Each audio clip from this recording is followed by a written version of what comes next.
per risorgere con Lui. Aspergiamo il corpo del nostro Papa Francesco.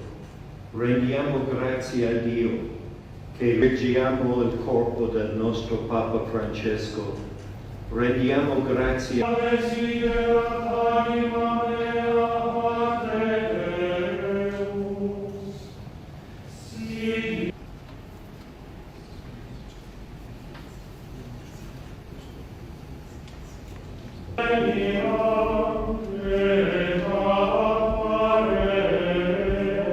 nella luce della beatitudine eterna, per Cristo, a una vita nuova in Cristo, nello Spirito Santo,